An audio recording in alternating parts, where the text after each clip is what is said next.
My name is Mel or Marie-Ève if you know how to speak French. But, you can just call me Mel. Or Z, depending from where you know me from the internet. And I'm here again to do more fun streaming on Toon Boom's Twitch, Facebook, or YouTube, or wherever you're watching this.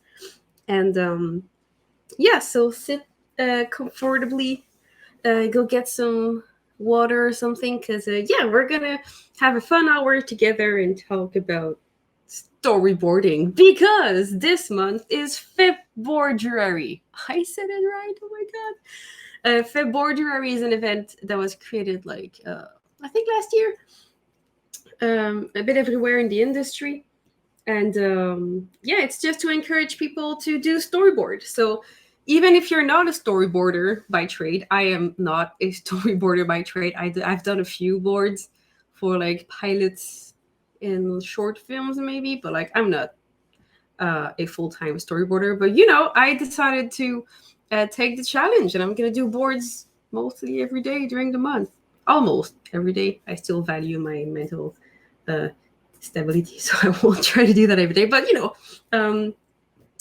um, yeah, at the end of the stream, I'm gonna post like the information if you're interested in taking part in that. But it's fun. So in order to do our part in this at Toon Boom, we decided to do a stream today because it's early February, and we're gonna do a storyboard stream because usually I do Harmony, right? But I also know my way around this software.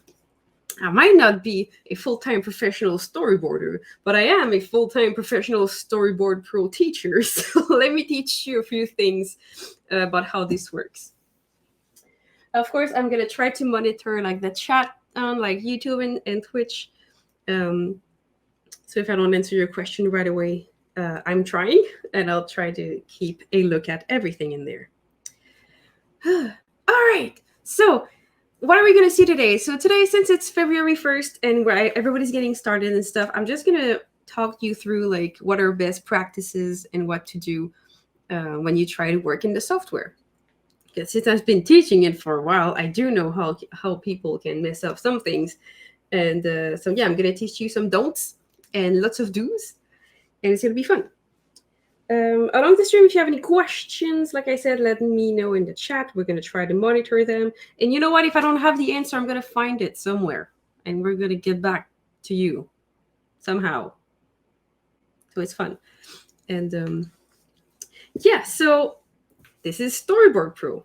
If you guys are not familiar with this software, it's one of the software that we make. We make Harmony, Producer, Storyboard Pro, and the Storyboard Pro is the one that we use to make, guess what? Storyboards. And it's kind of different than Harmony, but not too much. So the interface is the same. It's pretty fun. It makes less things to learn when you try to jump from one another. And how it's different from Harmony, it's that you don't have it like a layered timeline like you would in an animation software. Which is good because then it kind of prevents you to over animate your board, because the goal is just to draw something and have it be a board, not a full-fledged animation. And the way it's divided is that you're going to have scenes and panels and sequences. Just before we start, also the lingo I'm going to use is each little bit of the board will be a panel. So that's how I call them. They're panels. And multiple panel creates a scene together, and multiple scenes create a sequence, right? So I'm gonna go get my vector brush right here. And the fun thing is that Storyboard Pro is going to offer you the choice to work into vector or textured vector or bitmaps. And since I'm streaming this with my poor computer, who's not having a fun time streaming this, I'm going to give myself more chances, and I'm going to work with a vector brush because it's lighter. So my computer is going to have more fun with it. So yeah, what I'm going to use is panels are into scene and scenes are into sequence. What you might be familiar with is shots, panels into shots into scenes, but it's multiple things you can deal with. Which brings me to my first very important point. You can go into your preferences, Preferences, there they are. And in there, you can change the naming of different things if you want to. So if I go to my settings here, the terminology style, you have a choice with animation or live action. So that's usually how you can change it. So yeah, I encourage you to go play in there and make it your own. All right. I press OK now. Right. So, what do you do if you want to do a board? Usually, one of the biggest trap that people fall in is they try to make a final product right away. So they're like, okay, well, I'm gonna go do my first panel, and then they try to draw um, their composition or whatever. So they're gonna try to draw something. Um, yeah, computer is having fun with this. This is great. They're gonna try to draw their character. Um, this is not working out. And okay, so the drawings will be very limited because for some reason my MacBook doesn't want to cooperate. But you know what? I'm gonna make it work. Okay, so let's say that this is my character. What we don't recommend is that you just start right away from trying to board full screen, like just full screen. Everybody, well, most people are going to tell you it's better to do thumbnails. So thumbnails is when you do a drawing that if you look at your thumb and you kind of press it on your screen. So I'm going to go ahead here and trace my thumb on my screen. It's going to make you like a small little thing. So we do recommend that you use smaller images when you try to do thumbnails. Oh boy. um,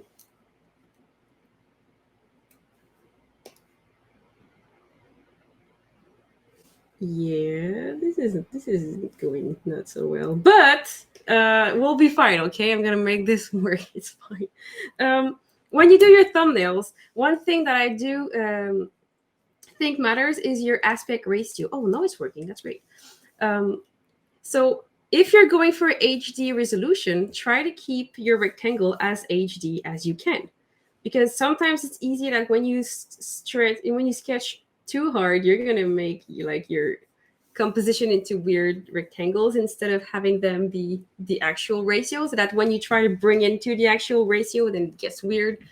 But it's very important to thumbnail. This is because you cannot put detail in a thumbnail. It's always going to be small and very, very rough, and it's going to be easier to work with, to kind of put in your composition. But now the problem I have with these beautiful, sexy drawing is that they don't have any place to they don't have any kind of place to be hooked on, right?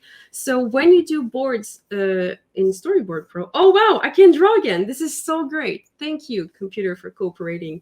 And one thing that is very important when you do your thumbnailing is to always have a ground. So like maybe like a little grid on the floor, just to kind of situate your characters somewhere. It can be a grid in the ground, but if it's a shot like this one where we don't see the feet of your character, it's also great to have a kind of grid, but that is more in the sky, so that you show that your camera is looking up. So having the grid is very useful because it's going to show you where your camera is looking. You see, I just added a few little lines here, and it's so much easier to kind of know where my characters are compared to if I did not have these lines. Right? So it's very important to use a grid when you do your board. Super important. Now, how do you place your grid? How do you do your composition and your perspective and all that? This is another story. And this is another set of skills that you can train. And one way to train it that I cannot recommend enough is take a look at your favorite movie with very good composition, put it on pause, and try to replicate something that you see. So you can just use like a YouTube video or something and just look at it and try to just with little thumbnail, try to thumbnail good compositions that you see online. And one way to help you out in Storyboard Pro to do that, which is great because I don't need to draw to do that, you can go into Files and Import, and you can import videos, video files in your project that you can maybe reference to. And trust me on this, even though a lot of people are going to tell you that, oh my God, copying and tracing is so wrong. It's not, okay? Don't listen to these people. It comes from like me and many other well-versed professional. Copying and studying other people's work is fine, as long as you don't post it on the internet as your own. This is where the problem lies. And always make sure that you're actually studying from high caliber, because it is true that if you study from things that are maybe less professional, you might take some of the mistakes of the people you're copying. So usually try to get something that is kind of like proven. Like, like usually with movies, there's many people, like it's been like peer reviewed. It's like science out there, okay? Like movies should be peer reviewed because there's lots of people who are working on them. So but you can import videos in your project and you can work with them. So very useful tip. All right, I'm going to take a quick glance at the chat to see what's going on in there. I don't think we have any questions for now. No, I think we're all good. I'm going to check the Twitch as well. Sorry, my throat is not feeling that great. Okay, no questions, so we're fine. Usually once your thumbnailing would be done, you would be able to move on to like selecting what are your favorite thumbnails. And usually, if you're working in production, usually you would have your thumbnails and then you would maybe show them to your supervisor, and then you'd have a discussion, be like, okay, I want to keep this has to go, this is not great. And then you can move on to the next step. So it's important to work in steps and incrementation, because if you start with a final frame and it's not right, then you just wasted 15 hours doing a drawing that you're going to throw away. Which brings me to another very important point in storyboards. One tip I got from one of my mentors out there is don't get attached to your drawings. They are made to be disposable. So keep your drawings rough as you can, because you're just trying out ideas. Leave the final render to the animators, okay? You're just there to try and find good composition and all that. Okay. The next tip I want to show you, because I showed you that you can import videos in your project, which is great. But when I work with thumbnails, one of my favorite things to do is use the stamp tool. I have my HD grid right here. So it's exactly a rectangle like doing my HD camera. And then if I use this scale here in my stamp tool, I can have many different like little not grid, but like frames that I can post. So I'm going to go here and simply click here to paste it like this. And here I have a beautiful rectangle. And these are made all the same. So if I go here and I lower the scale, because I made them using the pencil tool, even if I make them small, the size of the frame is always going to be the same. So that's also very useful.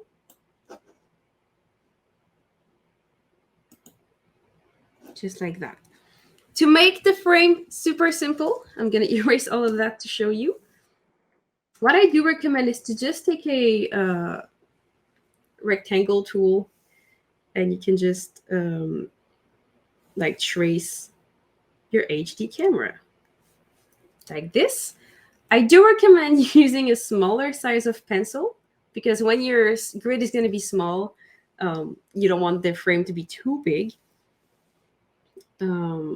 But for the example now, I'm just going to leave it big because it's easier to see on stream.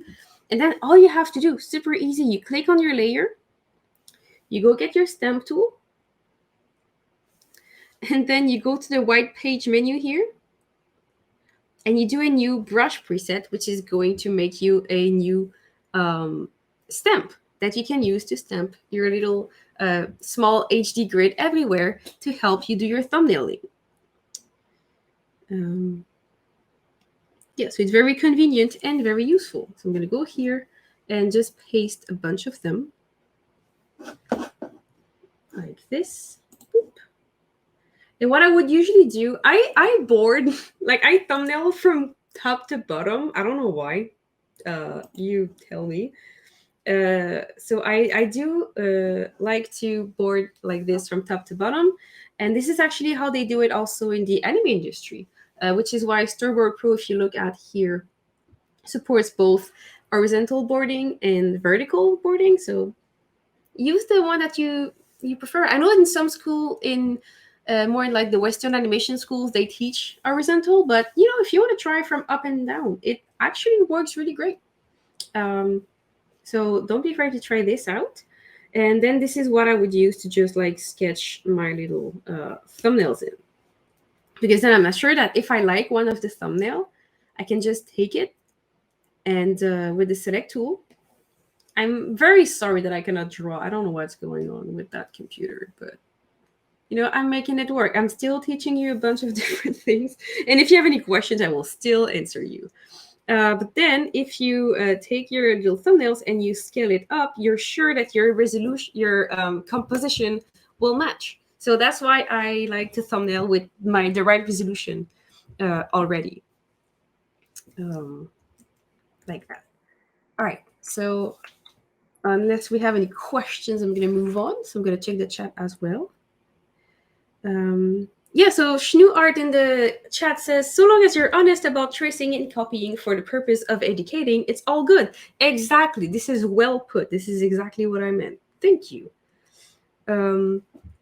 Okay, and then the other thing I want to show you is how do you actually do your boards when you're done like thumbnailing and whatnot. Because usually my thumbnails, I'm going to keep them on the same panel. I try to keep everything there, and like people that know me are gonna understand that. If you zoom out, usually I have like so many thumbnails everywhere, all there, everywhere. So it's a discussion. I like to think that thumbnailing is just a discussion with either yourself or your supervisor. So thumbnails is great. Then if you want to actually do your board, this is where it gets interesting. I'm gonna press P to have a new panel. And by default, my panel says BG and B for some reason.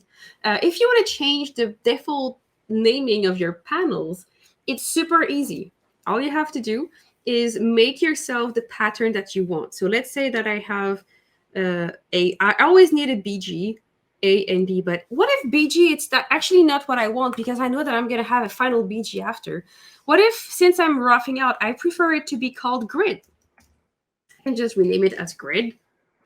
That's going to be my grid. I want a layer A and B. But what if I know that I have multiple characters? You can just decide to add one more. And that's going to be your layer C. I know some people like to name the layers with their characters, which is also great. So if you know that you have like 3 different characters in your shot, you can just give each layer a name. I do know that because of how I work, I always need like a rough layer and then a better layer all the time. So I'm gonna just use like R for rough underscore the name of my character. And I'm gonna do that for all the different little panels, right? So R, layer, something like this. And yeah, so there you go. You have your characters right here in your grid, and then I would be good to go. So this is my basic things that I want. Yeah, so I'm gonna go into storyboard. No, it's not. It's layer tab, and at the bottom you have set layer as default. Bam! And now each time that I press on the letter P and I create a new panel, it's always going to be the right layers right away. And it's a longer sequence with always the same characters. I will usually do this. And then, oh, what if I have another scene and it's like the villains and, like, instead of having these, I'm going to keep my grid, but instead of being like our root is going to be like rough, villain number 1 or something. And then villain number 2 and all that. And then you can just go to layer, set default, and change it. So it's super quick. And I don't know why more people are doing that. It's very useful. Though this would be for a longer running project, usually when I work and I'm not doing tutorials or very neat stuff and I'm just like experimenting, my default layers are always A, B, C, and grid. This is my real default that I use all the time. So I'm going to set it back to layer default and that's it. And then I just associate A, B, or C to whoever I'm working on in that scene because it's quicker. All right, so I hope this was helpful, this little tip. And now, when you start to work, like I said, I'm gonna have my grid. And now, just because I already had a project here and I want it to be clearer for you guys, what I'm gonna do is take this new layer that I created, and I'm gonna make it its own scene. And this is a big, big mistake that I see lots of newer user in Storyboard do. They don't separate their stuff per scene. They just have a long scene with everything inside, all the panels. This is great until they try to do camera movement, where your camera movement actually is contained within each scene. So if you don't separate your work between scenes, then you're kind of screwed. So learn the proper way to work right away.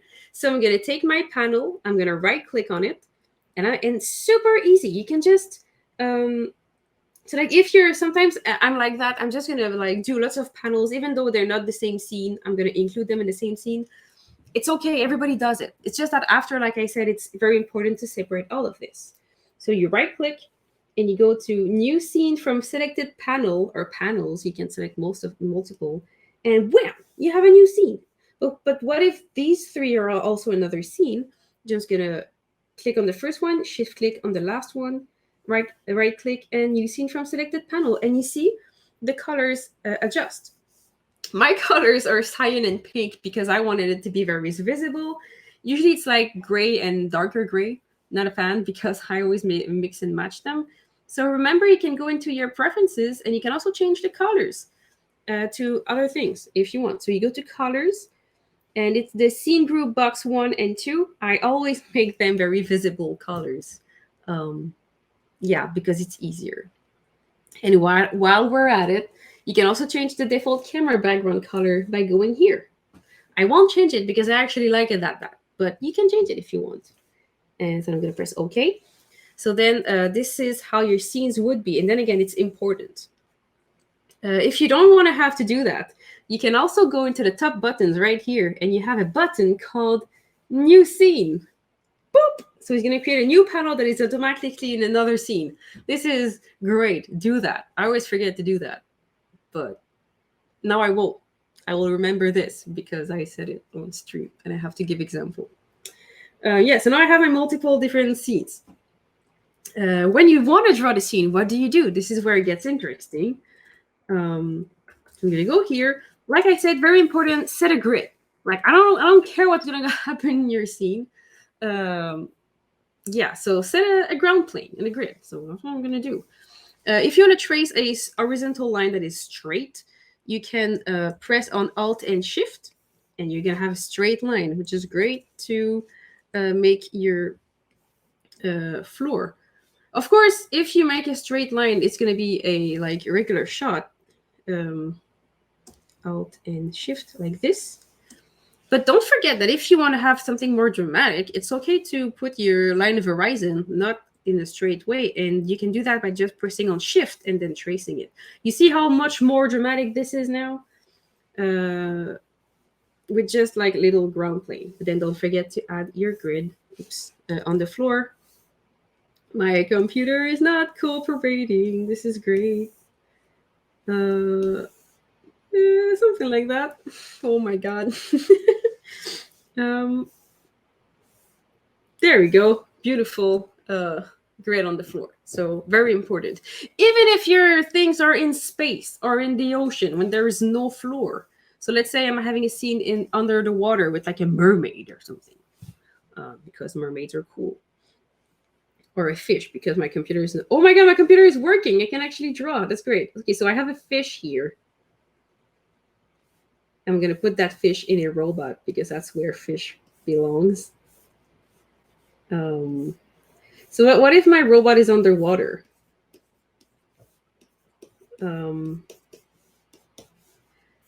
then even if I don't have like a ground or whatever, you can, it's very important to at least put a grid at the top so that you know if your camera is looking up, this is my beautiful camera, or if it's looking down, because it's going to change a lot of what your scene tells.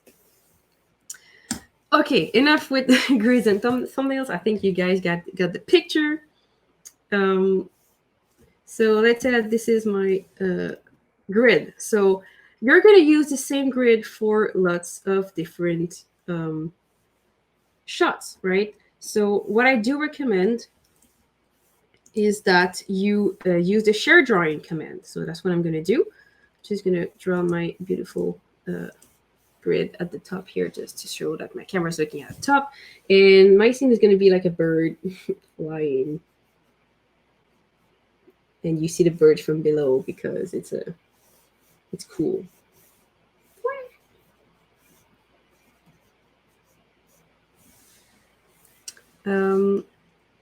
Your grid, what I suggest, like I said, is that you share it. So what is a shared drawing? I'm going to show you right now. So you can right click on it, go to share drawing, and then boom, it's going to make a little star next to it. So what does that star mean? It means that now you have a shared drawing in your shared folder. So if I make a new panel within the same scene, for example, I could just press on P. But then what this is going to do is just create an empty panel and everything will be empty. So, you know, people could be like, yeah, it's fine. I'm just going to go to the panel from before and copy paste the grid to like the other layer. But I don't think that's great because you're going to lose a lot of time doing that. Whereas in Storyboard Pro, you have a function to like not do that. So I have my grid here. And instead of making a new panel, what I'm going to do is I'm going to make a new smart panel. So I'm going to press on this icon right here that is called Smart Add Panel. I'm going to click here, right here. And then it shows you your 4 layers. And then you have one that's called Grid, you know? So if you click on it, when it creates a new panel, it's going to copy everything that was inside that layer to the next panel. The other one that are not selected, they're still going to be ported over, but they'll be empty, all right? And if you use the code I've shown you before, like not the code, the trick with like creating your default layers, be sure to uncheck add default layer if missing. Because otherwise you can have doubles and you don't want that.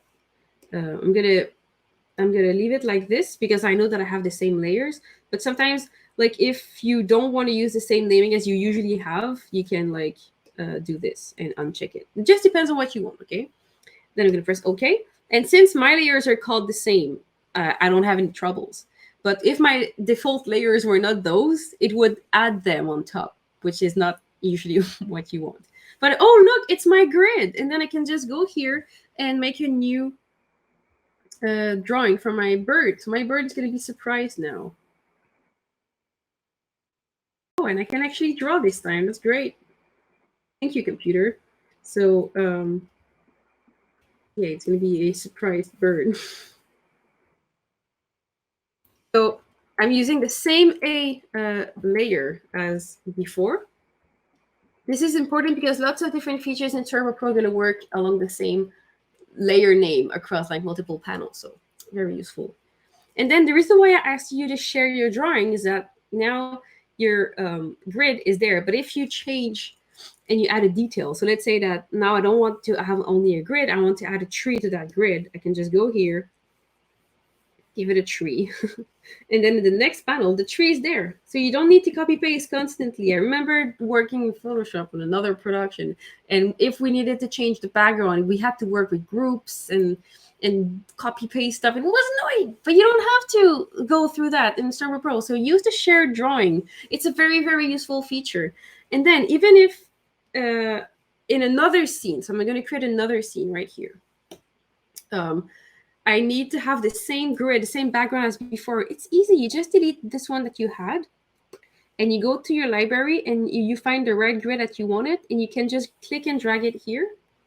and it's still gonna be a shared drawing. So even if I add like a face to the tree, because it's an angry tree now, you can go here and the tree will have a face. So shared drawing are super useful for backgrounds and for characters that you're going to keep.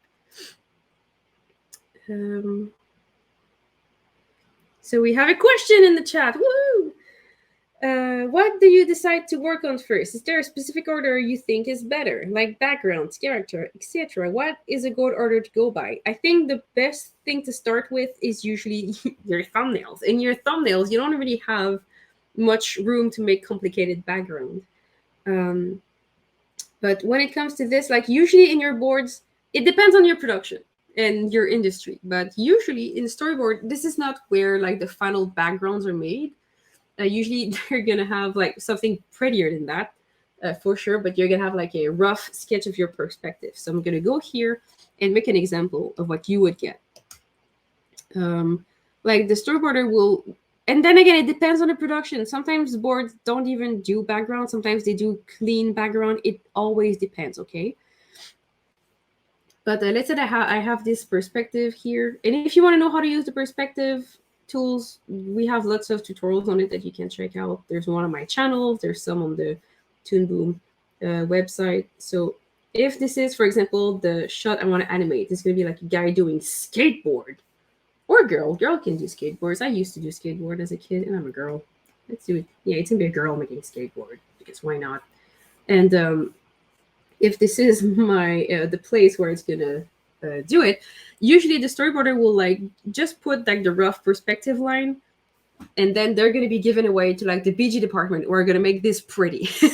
And then, yeah, so the backgrounds are usually rudimentary in the boards. And then you're going to add like the characters on top, doing whatever characters are going to do. So, oops. So maybe it's going to be maybe it's just going to be sitting there. Here. It's taking a break and it's going to eat its lunch because eating is healthy. And yeah, so very cool character who's going to eat a sandwich with their skateboard on their shoulder because it makes sense. Perfect. Amazing. The character is not too big at all. Nope. Let me fix that. It makes a little more sense. There you go. So this would be like your rough, and then of course you would need to polish that, because if you give that thing to an animator, they're gonna cry. So please make your drawings pretty. I don't have time because it's already 4:40 and I need to hurry this up. But what I would suggest then, if you're working on your board, I would say first is make your little sketch of like your little composition thumbnail like this, and like this.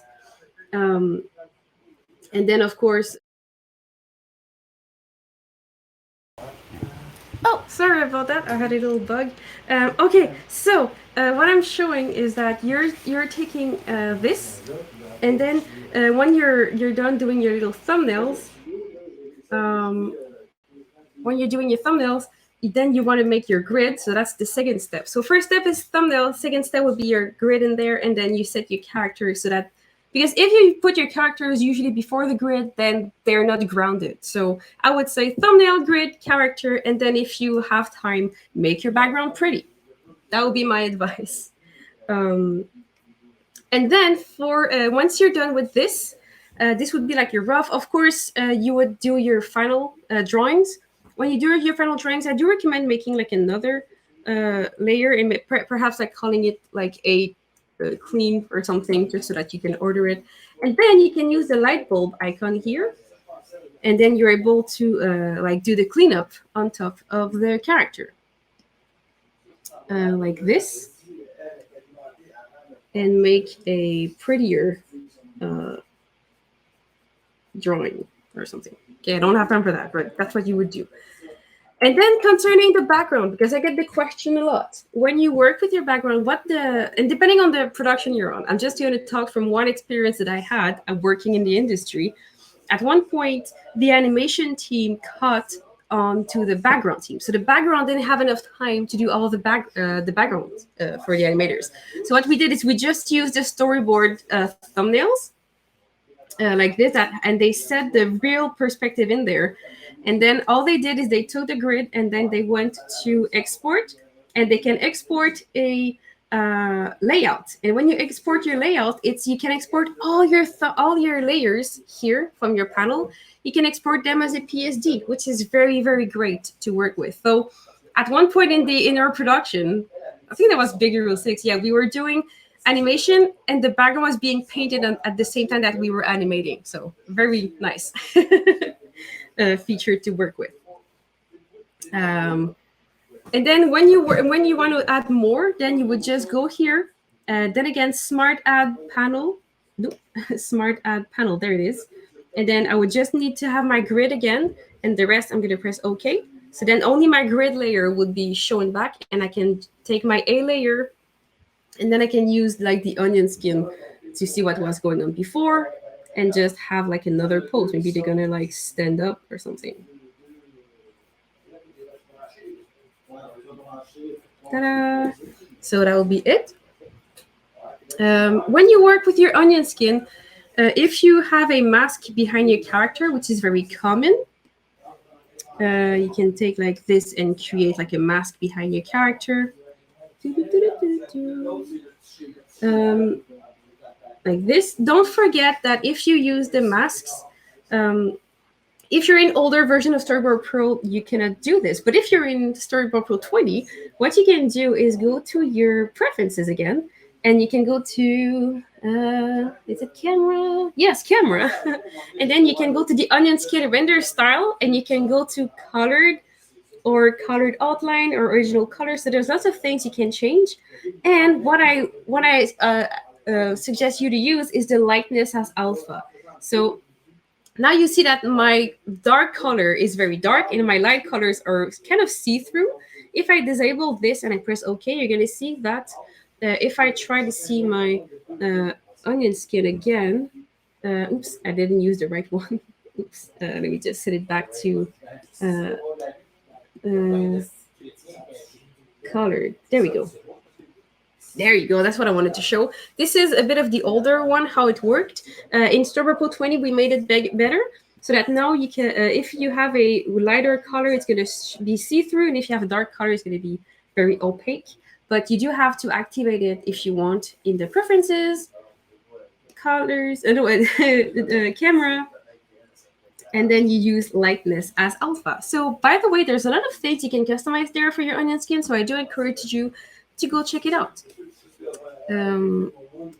Like this. There you go. Okay, I'm good now. So the last thing I want to cover today for the last 10 minutes was what you do when you review your board or somebody else's board, which is great because in the chat we have Nicola Walker who asked, will there be a stream about storyboard revisions? Well, while I'm not a revisionist, I am a teacher and I revise the work of my students. And how we do it usually in studios or in school. Of course, there's many ways to do it, but one of the ways is to go into Storyboard, and then you activate the track change mode. So this is one of my favorite thing ever. You go to track changes, you go to auto tracking mode, and then if I am making revisions to my board, I'm going to use my revision brush, which is in the tool presets. If you don't know what tool presets are, we do have documentations, and I do have a tutorial about it that you can check out. But this is the tool presets. It's that little toolbar right here. And here we have a revision brush. If you click on it, oh my God, there's a revision layer that appears. And then you can just say like, oh my God, you forgot the glasses of that character. So I can just go here and maybe draw the glasses. And you see what happened to my layer? Now it's in my panel, it's yellow. So it means that there's been a revision on that panel. Or maybe if I go here and I'm like, oh, well, this character should be smiling instead, not being angry or whatever. Then I have a modification here. So the panel turns yellow. Very useful. And then once you're done, you can go to your storyboard, track changes, validate changes, and then you can write what is the change that you want. So this is how I communicate with my students. Some studios that my friends work at, that's how they communicate between each other, especially when they're working from home. And sometimes it's a bit harder to talk everyone together and stuff. So they would be like, try to make a smile instead. And then you can go next and forgot glasses. And then like this. So then when I close it, if I close this scene and I open it again, I'm going to have my track changes here, validate changes. And then I can just go through the changes that my supervisor, my revisionist wants to do. Very important. Then last thing I want to show are how to make your little presets quickly and how to work as a team with a storyboard, because that is something that a lot of people don't really know. So I'm going to cover that as well. So to make the tool presets, super easy, and I'm going to breeze through it because we have documentation on it. But you right click to make your toolbar appear. So it's the tool preset toolbar. And what is a tool preset? Basically, it's it's like a way to mix a tool and a color. So you get your brush, you get your color, and whatever you want to add, and you can make a preset. So if you want to have a retake brush or something, so you can make a retake layer, a retake here, and then if I use my brush and my like red color, I can go to the tool preset button here, and I can make my retake brush, and then you can assign a shortcut to it as well. And then you can tell it to create a layer when you create it like this. And I'm going to press OK. And then even if I go to a new layer, if I click on my new revision brush, this one, I'll have a retake layer. So that's how you do it. So I hope that's what's helpful to you, Nicholas, and into the revision question. And the last thing I want to show, and I'm just going to breeze through it as well. So, once you have your board like this, maybe you have like one scene to plan every other. Oops, I'm going to remove the audio scrubbing. Once you have your board, if you want to use references like I have here, what I like to do when I work with references is I like to have one panel either at the beginning or at the end of my board. I usually put it at the beginning because it's easier to find and it just doesn't mess up with my timing that much. And I put all my reference in different layers. And then if I want to see them, I just go to my model view. And you can just click on the layer and drag it in here, and you'll have your references. This is what I prefer to use for references, because I know some people are gonna like put their references at the outside of their camera. I'm not that much of a fan of this, because if you're zoomed in a little bit, or if you work on a small screen, then you always have to constantly move to see your reference at the outside. Well, I can just keep them here, and it's just easier to work with like that. So I do prefer to have them here. Then to work as a team also, because now you can always share your reference like that. I think it's easier to just share the panel. If you want to work with a team, you can go to, you can have like, what you're going to need is one scene that's going to be the master storyboard. And then if your storyboard is starting to be like 20 minutes long, it's a bit long to work in it, right? So what you can do is go to storyboard, go to file, project management, and then you have split, extract, merge, and insert, which are 4 amazing features. Split is going to split your storyboard file in 2 at wherever you are with the cursor. So if you have a storyboard that is like getting really heavy because you have like you have like an action scene or something. So at one point, if it's too heavy, maybe you're better to split your project in 2 different files. This is great because it's lighter. And if your storyboard gets a problem, so like if you send the file to someone and you don't, like you're working directly from your USB key, and then your file gets corrupted because you're doing that. So never work directly on a USB key, people, never. then you only need to fix like one half. So it's always good to split your work if you can. And so this is going to split it in two. But if you have a 20-minute episode that you want to board as a team, then again, not everybody's going to work on the 20-minute segment, right? So imagine that this is a 20-minute episode right here. What you can do is going to extract. And then, yeah, you need to save before you extract something. And then you're going to see all your scenes here. And on purpose, I really gave them not great names because I just created random scenes here. This is just to show you how important it is to be clean with your board and to name your scenes as you go, because then you're like, which one is this? Which one is this? And it's annoying. I'm going to get that into 1 minute. But then what you can do is just decide to extract, for example, this scene number 1. I'm going to click on extract selected scene. And then you give it a name. So I'm going to give it like 01, whatever, like that. And then you choose where you want to save it. I'm going to save it on my desktop because I'm going to delete it after. And then, bam, you have a scene here. And then when you press, you can click here to have it linked to your project. And here it's remove extracted scene from your current project. Usually I like to keep mine in my project, right? So then I press OK. And it's going to extract. So it's going to make another Storyboard profile with just that scene. And then if I go to my project management view, I'm going to see here that, oh, my scene has been exported. So then if somebody made an adjustment to that scene and then I import it back to my computer, I would see that this little circle would turn, I think it's orange. I forgot, orange or yellow, something like that. And then you can go here and project management, and you'll be able to like merge and replace or merge back, no, it's insert. I mean, no, it's merge. It is merge. Merge back your scene, which is very useful. I do recommend if you're going to work with that. The reason why I'm not going in detail is because if you're going to work with project management, it is mandatory that you go online and you read the documentation about project management, because it's a bit deeper than what I've just explained. So very important to check out the doc. And yeah, so I'm going to go see if there's any questions that I might have forgotten, but I don't think so.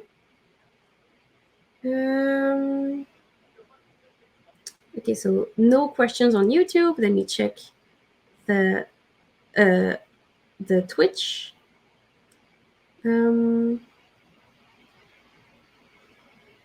What to focus in speech heavy scene? You can do that.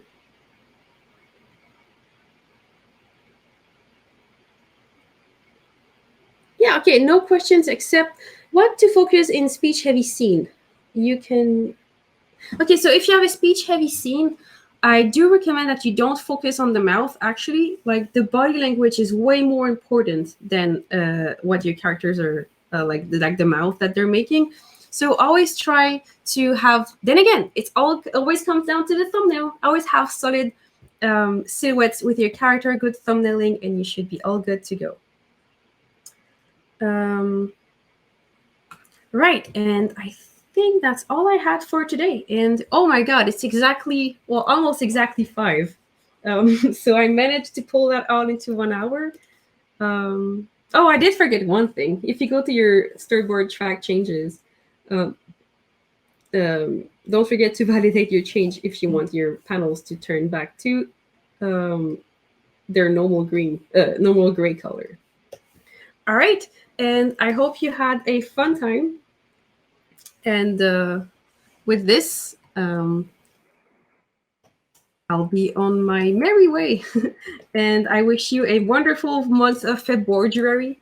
And I hope that you're going to have fun boarding. And if you do boards or something, post it on Twitter. And don't forget to tag Toon Boom, because we like to see what you guys make. So, yeah, have a wonderful month. And see you later. Bye-bye.